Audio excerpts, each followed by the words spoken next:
This 85-year-old woman could no longer live in her cabin because her children decided she should be placed in a nursing home. So she chose to offer her modest home to a homeless man who had always helped her. However, her children refused to let that happen. When the homeless man finally entered the cabin, what he found inside surprised him. Since her husband's death, Maggie had lived alone in a cabin in Texas. She had managed to take care of herself her whole life, but now it was becoming increasingly difficult. At 85, she still tried to keep the place clean and well-maintained, but her strength and health were no longer the same. When the phone rang, her eldest son was on the other end, insisting once again that it was time for her to agree to move into a senior living facility where healthcare professionals could assist her, and she would have activities to pass the time and the company of others.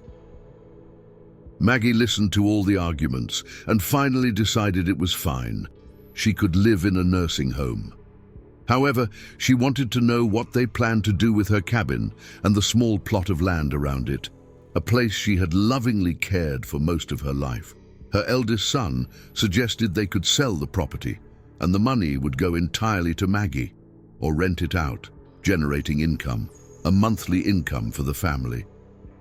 Maggie listened carefully to these ideas again, but was convinced she had a better solution: to give the cabin as it was to Denver, a homeless man in the area. Denver had always been kind to Maggie, and she wanted to help him in some way. Her children didn't like the idea and didn't trust Denver, but given Maggie's age, they said they would see what could be done. What Denver would find in the house would turn out to be far more valuable than the house itself. Denver was already 60 years old and had lost his wife a decade ago. In his grief, he developed depression, which severely impacted his life. It was during his time on the streets that Denver and Maggie met 3 years ago. Maggie was returning from the market carrying several bags when suddenly one of them tore and the fruit rolled across the street. Realizing she was elderly, Denver quickly rushed over to gather all the fruit and bought another bag for her from a nearby store. After that, Denver asked for permission and carried the rest of the bags the woman was holding, saying, "Leave it to me, I'll take everything for you." Denver had no idea that this encounter would change his life forever. From that moment on, he began regularly helping Maggie with her shopping or small repairs needed around the cabin. Despite Maggie's persistent offers of money, Denver never accepted any payment. He noticed that she lived a simple, solitary life and was only ever extremely grateful when she gave him a slice of cake and a cup of coffee, made with what he called Maggie's magical hands. Over the years, these two lonely souls became friends, and the elderly woman even invited Denver to dinner at her home. They respected each other, and Denver listened attentively to all of Maggie's advice.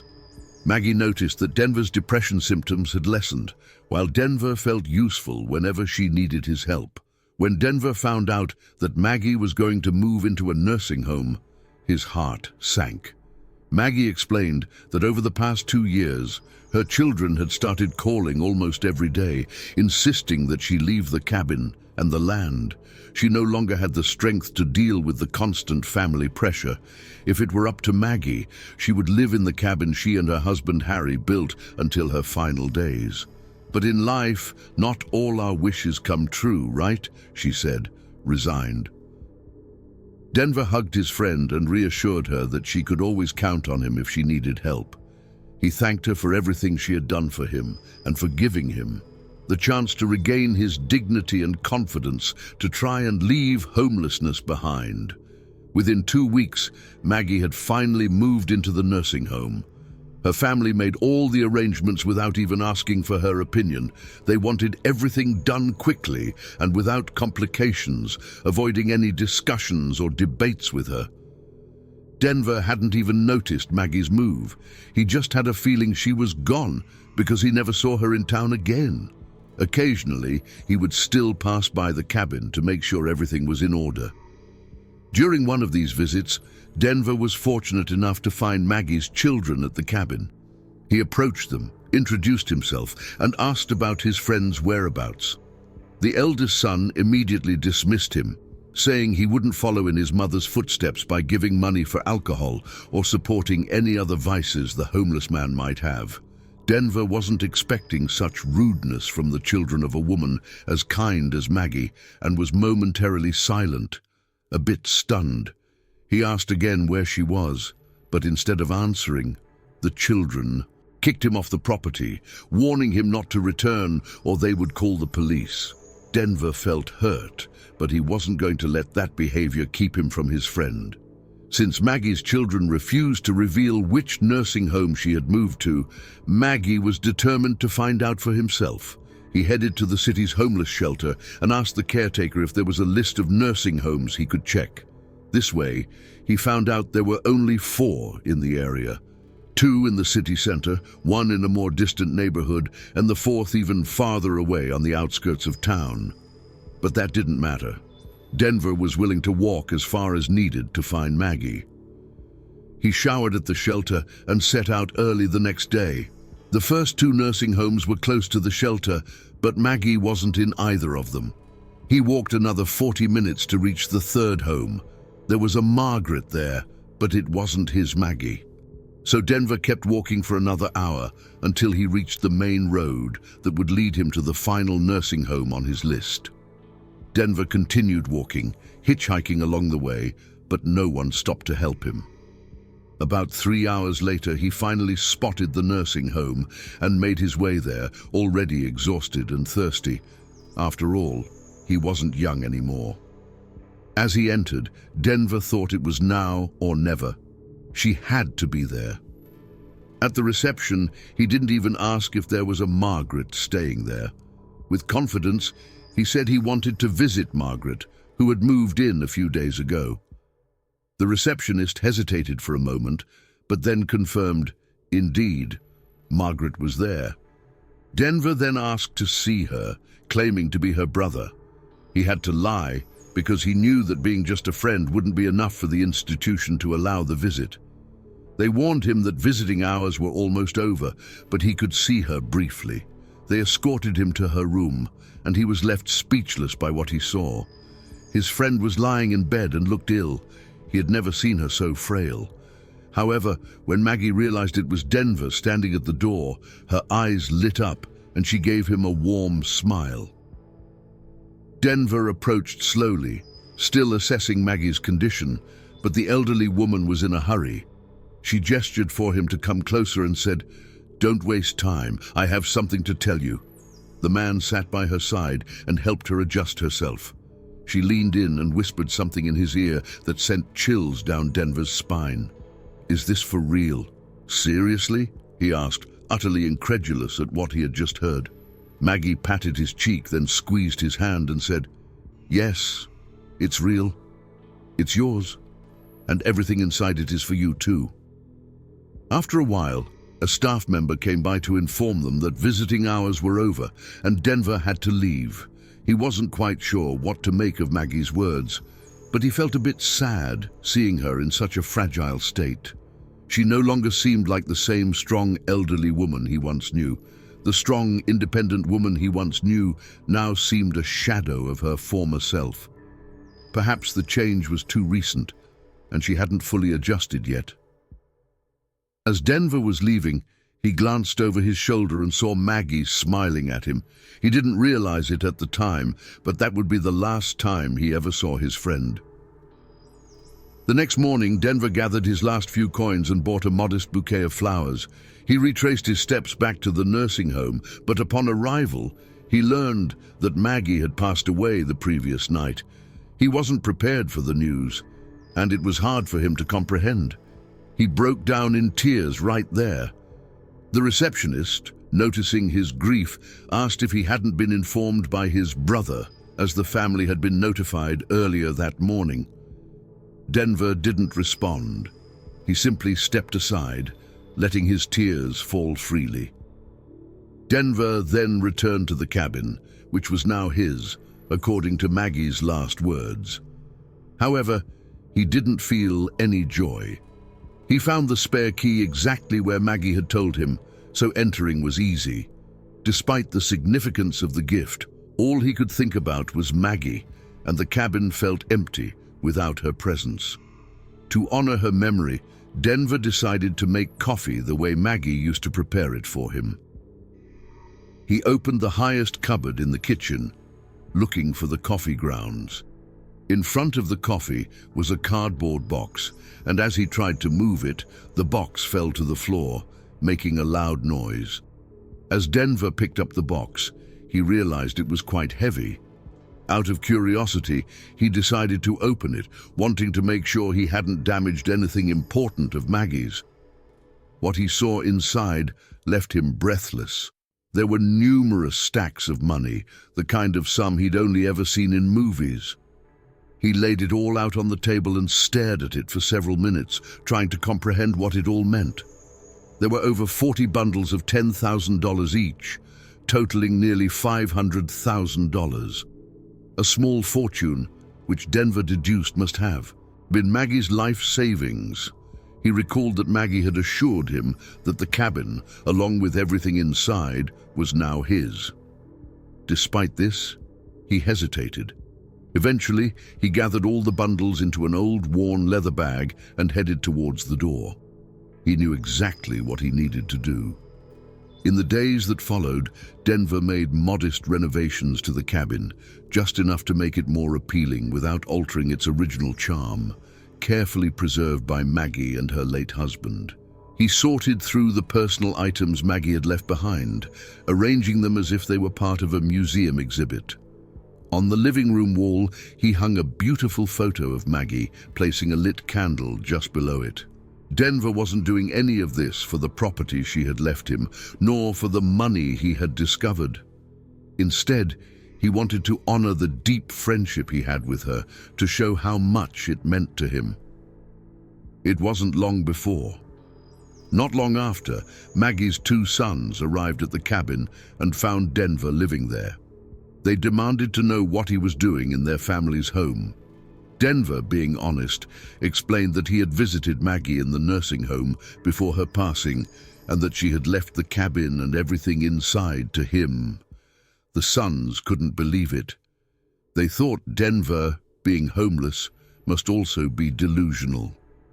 How could their parents' property be simply handed over to a homeless man they had never even met? Denver was disappointed that they didn't believe his story, but he insisted it was true. He also regretted that Maggie's sons seemed unaware of their mother's final wishes. Hearing this, Maggie's younger son became enraged and moved to attack Denver. He only stopped when his older brother restrained him, warning that if they physically harmed Denver, it could lead to legal trouble. The older brother then declared they would handle the situation in a civilized way by calling the police. And so they did. A police vehicle with 2 officers arrived at the cabin in less than 20 minutes. After hearing the situation, the officers told Denver he would need to provide some form of documentation to prove the legitimacy of his claim. The police informed Denver that he would need to provide a digital recording, a will, or a signed letter from Maggie to substantiate his claim. Since Denver only had Maggie's word, the officers told him he had to leave the property immediately. Denver argued that even if he vacated the premises, he would still be considered a trespasser, which would not go unpunished. He wanted to file a complaint, hoping to remove him from the scene permanently. Denver was deeply hurt by the entire situation, his friend's own children not respecting her wishes. He struggled to hold back his tears and requested a few moments to gather his personal belongings. The older son, noticing that the cabin was indeed cleaner and in better condition, allowed Denver a few minutes. Denver then took his old blanket, which was draped over a chair, and placed it inside the old, faded leather suitcase, covering what was already inside. Before leaving, he took one last look at the sanctuary he had created for his friend and surrendered to the authorities without causing further trouble. He didn't want to give Maggie's children any additional reasons to harm him or worsen his situation. Despite the unfavorable circumstances, Denver wasn't naive. The sons of Maggie had no idea what was about to unfold in the coming weeks. The charges were not dropped, and when Denver arrived at the police station, he managed to avoid arrest because he had no criminal record. However, he was advised to quickly find a public defender to represent him. Once released, Denver went to the shelter where he stayed and spoke with the manager, asking for a recommendation for a law firm. The manager only pointed him to an ad in the city's service directory. The children of Maggie wasted no time. They filed a restraining order against Denver to prevent him from approaching the cabin and put it up for sale at $84,000. They didn't bother to remove the furniture, decorations, or personal belongings. The sale of the property was their priority. A week later, an attorney named Charles Winter reached out to Maggie's children, expressing interest in the property and inquiring if it could be used as a vacation home. The children did not oppose the idea, but mentioned that there were other interested buyers, and the sale would go to the highest bidder. Charles then asked about the highest offer at that time. The older son revealed that a potential buyer had offered $90,000 to be paid in 3 installments. Charles paused on the other end of the line, as if calculating or contemplating whether it was worth participating in the bidding. When the conversation resumed, Charles Winter proposed $91,000 in cash, with the agreement that the deal would be finalized as soon as they hung up the phone. The 2 children of Maggie didn't need much time to accept the offer. They agreed and scheduled the completion of the transaction for 7 days later, at which time the money would be exchanged for the property's key. The children were pleased with the sale and announced that they would use the time to clear out all the items left by the previous occupant of the cabin. However, Charles explained that it wasn't necessary to remove the items. If their intention was to dispose of the belongings in the cabin, he was willing to pay an additional $1,000 to leave everything as it was. The ambitious children of Maggie then agreed to close the deal for $92,000 and leave the cabin untouched. 7 days later, the children of Maggie went to the cabin to finalize the sale of their parents' home. A luxury sedan pulled up with 2 occupants. The driver's side door opened, and a man in his 40s or 50s, dressed in a suit, stepped out and immediately introduced himself as attorney Charles Winter. The passenger remained in the vehicle. After the initial greetings, Charles and Maggie's children began the transaction. The lawyer opened his briefcase and showed. Charles displayed several bundles of cash and then handed the briefcase to Maggie's younger son. He inspected the money and gave a nod to the older brother, who then handed over an envelope containing the documents and the property key. "Congratulations, Charles. This is your new vacation home," he said. However, Charles extended his arm with an open hand and said, "Don't congratulate me, gentlemen. I am not the true owner of this charming cabin." Maggie's children looked at each other, confused about what was happening. "I am merely the intermediary," Charles explained. At that moment, the second occupant of the luxury sedan exited the vehicle. He was also dressed in a suit with well-groomed hair, a beard, and shining, impeccable shoes. Maggie's children had a vague sense that they recognized him, but they couldn't be sure. When the man stood directly in front of them, they realized it was Denver, the homeless man. "This is the real buyer of the property. All the money in the briefcase belongs to him. Please hand over the keys and the documents to him," Charles instructed. The children were unsure how to react, feeling either deceived or humiliated, but there was no denying the money in the briefcase was the agreed-upon amount. The older son had no choice but to hand over the keys and the envelope, though he did so with a look of deep anger. Denver accepted the envelope and passed it to Charles. He kept the key. "They never knew my friend's true wishes," he said. "They did everything possible to keep me away from her and what remained of her, but it seems she knew her children well and set things up to ensure her wishes were honored. Except for the lawyer, no one understood what was happening or how that homeless man had acquired such money. They barely knew they were receiving a part of their mother's estate. Now Denver could legally reside in the cabin. "I will live here and honor everything Maggie and her husband built," Denver said. "See you in court. Use this money to hire a good lawyer for the lawsuit you filed against me. You'll need it." Denver then told Maggie's children to leave his property, or he would call the police. With those words, he shut the cabin door behind him, lit the candle below Maggie's photo, and that night, he had a peaceful and restorative sleep in his new home.